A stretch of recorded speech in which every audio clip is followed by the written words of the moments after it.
ओम श्री गणेशाय नमो नमः। आप सभी का एक बार फिर स्वागत है आप सभी के प्रिय चैनल वेद वचन में। आज मैं स्नेहलता आप सभी के साथ अष्टम गुप्त नवरात्र की कथा लेकर प्रस्तुत हुई हूँ। जैसा कि हम सब जानते हैं कि हमारे इस वर्ष के आषाढ़ मास के गुप्त नवरात्र 16 जून से प्रारंभ हो चुके हैं और इस बार का अष्टम गुप्त नवरात्र 26 जून 2023 को पड़ रहा है। नवरात्रों की पूजा विशेष रूप से रात्रि में की जाती है, इसीलिए इस त्योहार का नाम नवरात्रि पड़ा है, यानी 9 दिनों की रात्रि नवरात्रि कहलाती है। माँ महागौरी की कथा आरंभ करने से पूर्व आइए माँ नवदुर्गा का ध्यान करते हैं। कहिए जय माँ जगदम्बा, जय माँ नवदुर्गा, जय माँ शैलपुत्री, जय माँ ब्रह्मचारिणी, जय माँ चंद्रघंटा, जय माँ कुष्मांडा, जय माँ स्कंध माता, जय माँ कात्यायनी, जय माँ कालरात्रि, जय माँ महागौरी, जय माँ सिद्धिदात्री, माँ नवदुर्गा माता वैष्णवी। आप सभी को मेरा कोटि कोटि प्रणाम। आइए आज मैं आप सभी को अष्टम नवरात्र की कथा सुनाती हूँ। यह बात उस वक्त की है जब माता सती ने अपना देह त्याग दिया था। उसके पश्चात वह हिमालय राज के घर पार्वती माँ के रूप में जन्म लेती हैं। नारद मुनि जी के कहे अनुसार भगवती माँ यहाँ भगवान शिव की पूजा करने लगती हैं और भगवान शिव की घोर तपस्या में लीन हो जाती हैं। जब भगवती माँ घोर तपस्या में लीन हो जाती हैं, उन्होंने कंदमूल फल खाना भी छोड़ दिया था और तपस्या में लीन थी। उन्हें अपना कोई ध्यान नहीं था। वह भगवती माँ भगवान शिव के ध्यान में पूरी तरह लीन हो चुकी थी और उनके तप में लीन होने के पश्चात उन्होंने जब अपना खाना पीना सब छोड़ दिया, तब उनका रूप बहुत ही दुर्बल और भयानक रूप से काला पड़ चुका था। एक दिन माँ पार्वती की माँ उन्हें मिलने के लिए, उन्हें देखने के लिए आती हैं। जब उनकी माँ मैना भगवती माँ को इस रूप में देखती हैं, तब उनके मुख से ऊ माँ का उच्चारण हो जाता है। तभी से पार्वती माँ का एक नाम उमा भी पड़ जाता है। इधर भगवती माँ घोर तपस्या करती हैं और उनकी तपस्या से प्रसन्न होकर भगवान विष्णु और ब्रह्मा आपस में बात करते हैं कि ऐसी तपस्या तीनों लोकों में सिर्फ भगवती माँ ही कर सकती हैं और किसी में ऐसा साहस भी नहीं है।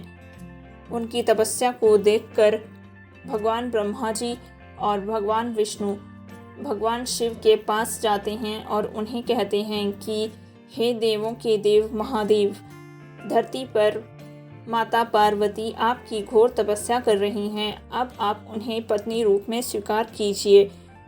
भगवान ब्रह्मा और विष्णु का कथन सुनकर भगवान शिव इस बात के लिए मान जाते हैं और वह माता पार्वती के पास जाते हैं और कहते हैं, देवी आपकी तपस्या पूर्ण हुई। अभी आपके पिता हिमालय राज आपको लेने के लिए आएंगे, तब आप उनके साथ चले जाइएगा। मैं आपसे विवाह अवश्य करूँगा। इस बीच भगवान शिव माता पार्वती को लेकर गंगा नदी पर जाते हैं और माँ पार्वती यहाँ गंगा में स्नान करती हैं। गंगा में स्नान करने के पश्चात माँ पार्वती का स्वरूप गौर वर्ण का हो जाता है। इतना सुंदर गौर वर्ण हो जाने के कारण ही माँ भगवती का नाम महागौरी के नाम से विख्यात होता है। माँ महागौरी को भगवान शिव पति के रूप में प्राप्त होते हैं, यानी यहाँ भगवान शिव माता पार्वती को पति के रूप में प्राप्त होते हैं और हम सब अष्टमी के दिन माँ महागौरी का ध्यान करते हैं और उनके दर्शन पाकर अपने आप को धन्य करते हैं। जो भी भक्त नवरात्रों में या कभी भी भगवती माँ के दर्शन करता है, उनकी हर मनोकामना भगवती माँ पूर्ण करती हैं।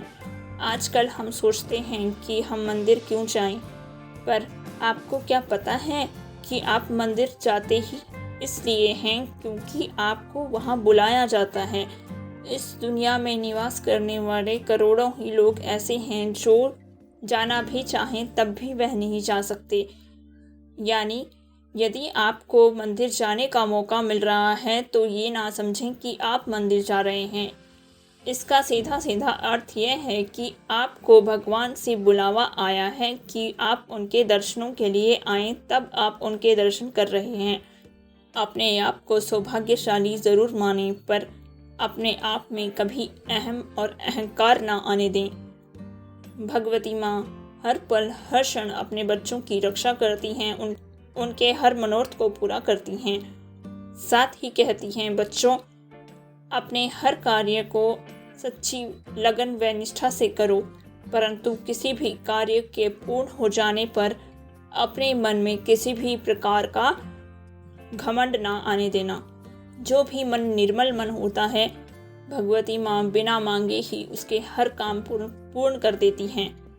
यह थी पावन पवित्र अष्टम नवरात्र माँ महागौरी की पावन कथा। आशा है आप सभी को यह पावन कथा पसंद आई हो। आप सभी को यदि यह कथा पसंद आई है तो अपने चैनल को सब्सक्राइब व लाइक करना ना भूलें। आप सभी हमारा परिवार हैं। अपना खूब ख्याल रखिए। आप सबके लाइक्स व सब्सक्राइब हमें अच्छे से अच्छे वीडियो बनाने के लिए प्रेरित करते हैं। यदि आप किसी विशेष विषय में हमसे कोई जानकारी चाहते हैं तो बेझिझक आप कमेंट बॉक्स में लिखकर हमें बता सकते हैं। मैं आप सभी को उस विषय में वीडियोस अवश्य प्रदान कराऊंगी।